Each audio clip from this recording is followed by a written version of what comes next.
పెట్టాలి. లైనింగ్ చేసాం ఏదో ఇబ్బంది. అసలు లైనింగ్ చేయమని ఆలోచన చేసింది ఎవరు? జగన్మోహన్ రెడ్డి గారు. లైనింగ్ కి టెండర్లు పిలిచింది ఎవరు? జగన్మోహన్ రెడ్డి గారు. కానీ మేము లైనింగ్ చేయాలి. ఫేజ్ 1 మొత్తం మేము వైడనింగ్ చేసాం. ఫేజ్ 1 లో లైనింగ్ చేయమని జగన్మోహన్ రెడ్డి గారు చెప్తే ఫేజ్ 1 మొత్తం మేము వైడనింగ్ చేసాం. కొన్ని మీరేం చేశారు? 5 ఏళ్లలో గంప మన్ను తీశారు, కాలువలో గంప మన్ను తీశారు, 1 మీటర్ కాలువ తవ్వారు. పోనీ 5 ఏళ్లలో కాలువ మీద మీరు ఎక్కారు, కాలువ మీద మీరు నడిచారు. మరి ఇదే విశ్వేశ్వర రెడ్డి గారు ఆ రోజున హంద్రీ నివాస్ సాధన సమితి అని పెట్టాడు. 2014 నుంచి 19 వరకు మేము ప్రతిపక్షంలో ఉంటాం. జగన్మోహన్ రెడ్డి గారు వచ్చి 3 నెలల్లో కాలువ ప్రారంభిస్తాను. 5 ఏళ్లలో ఏం చేశారు? ఇవాళ మేము చిత్తశుద్ధితో ఉన్నాం, పని చేస్తా పోతున్నాం. రికార్డు స్థాయిలో నీళ్లు తీసుకొచ్చాం, రికార్డులు కనపడనంత ఎక్కువగా నీళ్లు తీసుకొచ్చాం. దానికి అప్రిషియేట్ చేయండి. లోపాలు జరిగాయన్నారు కదా, లోపాలు జరిగితే మీరు చూపించండి, జరగకపోతే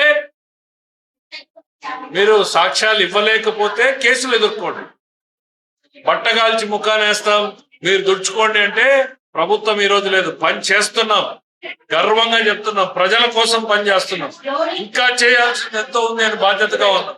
కానీ పక్కన కూర్చుని బట్టగాల్చి ముఖానేస్తే సిద్ధంగా లేం. శాఖాపరంగా అడుగుతాం. అందులో నాసిరకం పనులు జరిగాయి అని అంటే మీరు సాక్ష్యాలు ఇవ్వండి, జరగలేదు అని అంటే కేసులకు సిద్ధంగా అండి. బట్టగాల్చి ముఖానేసి జరిగే మంచికి కూడా చెడును పూసేటువంటి ప్రయత్నం చేస్తే ప్రభుత్వం మురికి ఉండదు.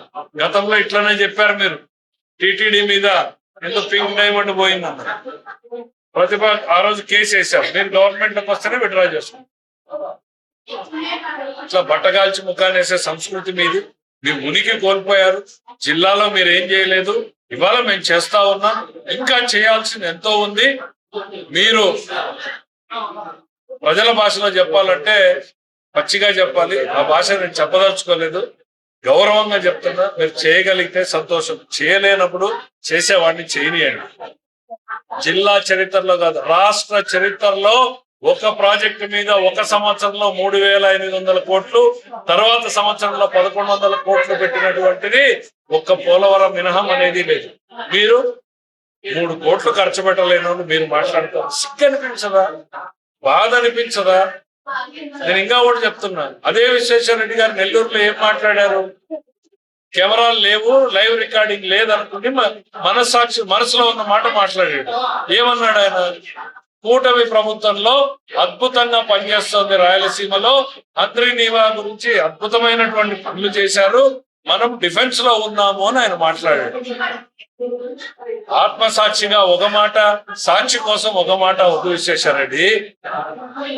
మనస్సాక్షిగానే పనిచేద్దాం, ప్రజల సాక్షిగా పనిచేద్దాం. నీ మనసులో మాట ఏందో నువ్వు ఇంటర్నల్ గా చెప్పుకున్నావు. మీ వాళ్ళు మేలుకుని లైవ్ ఆపేశారు, బయటకు వచ్చి మళ్ళీ ఆ సాక్షి కోసం మాట్లాడతావు. సాక్షి కోసం కాదు, ఆత్మసాక్షిగా మాట్లాడు, ప్రజల కోసం పనిచేయి. జీవితంలో నేను ఈ రోజు ఉన్నాను అని అంటే నాకు ఉరవకొండ ప్రజలు, అనంతపురం జిల్లా ప్రజలు ఈ అవకాశం ఇచ్చారు. నా రాజకీయ జీవితంలో ఈ వచ్చిన అవకాశాన్ని తిరిగి వాళ్ళ కోసం వినియోగించాలి తప్ప మీరు 5 ఏళ్ళు గట్టిగా మాట్లాడితే జగన్మోహన్ రెడ్డితో చెడ్డైతామేమో అని హంద్రీ నీవా గురించి మాట్లాడలేదు, ఈ జిల్లాలో ప్రాజెక్టుల గురించి మాట్లాడలేదు. ఈ రోజు మళ్ళీ వచ్చి మేము ఉన్నామని చెప్పి పాదయాత్రలు పెడుతున్నాం. అరే ఉరవకొండలో వైడనింగ్ చేసి దగ్గర పోయి చూడండి అయ్యా, మీరు చూసుంటే సంతోషపడేవాడిని.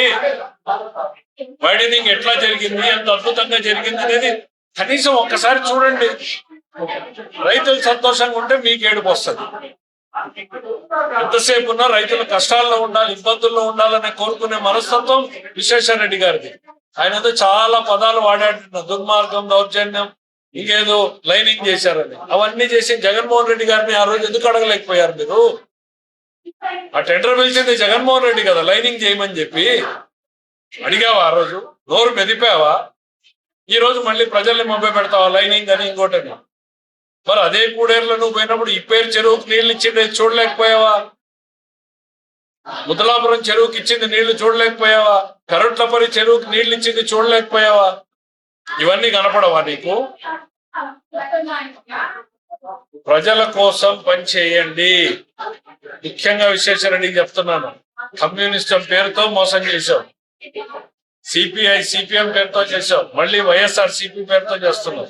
ఆయనకు ఒక అలవాటు ఉంది, తన బాధను అందరికీ కూసే బాధ.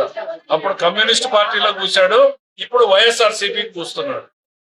తన ఫెయిల్యూర్ ని ఆ వైఎస్ఆర్ సిపి జిల్లాల నాయకులందరినీ తీసుకొచ్చి పార్టీకి పెట్టాలని. నీ చేతనైతే నువ్వు పోయి నేను ఇది చేశాను అని చెప్పు, లేదు చెయ్యాలనుకున్నా చేయలేకపోయా అని చెప్పు, ఏం చేస్తావో చెప్పు.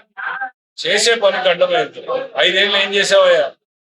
గురవకొండలో జూనియర్ కాలేజ్ మేమే తెచ్చాం, జూనియర్ కాలేజ్ గర్ల్స్ మేమే తెచ్చాం, డిగ్రీ కాలేజ్ మేమే తెచ్చాం, దానికి బిల్డింగ్లు మేమే కట్టాం, ఆర్టీసీ డిపో మేమే తీసుకొచ్చాం, హాస్పిటల్ మేమే తీసుకొచ్చాం, drinking water schemes. Guravakonda town ఈ సంవత్సరంలో నెల రోజులు నీళ్లు రాకపోతే మీకు మేము వచ్చిన తర్వాత రోజు నీళ్లు ఇస్తున్నాం, ఇంకా చేయబోతున్నాం. ప్రతి ఒక్క పనిని చేస్తానే ఉన్నాం. నువ్వేం చేసావు చెప్పు. మళ్ళీ చెప్పేది ఒకటే, సాక్షి కోసం ఒకటి, ఆత్మసాక్షిగా మరొకటి మాట్లాడొద్దు, ప్రజల కోసం మాట్లాడమని చెప్తాను.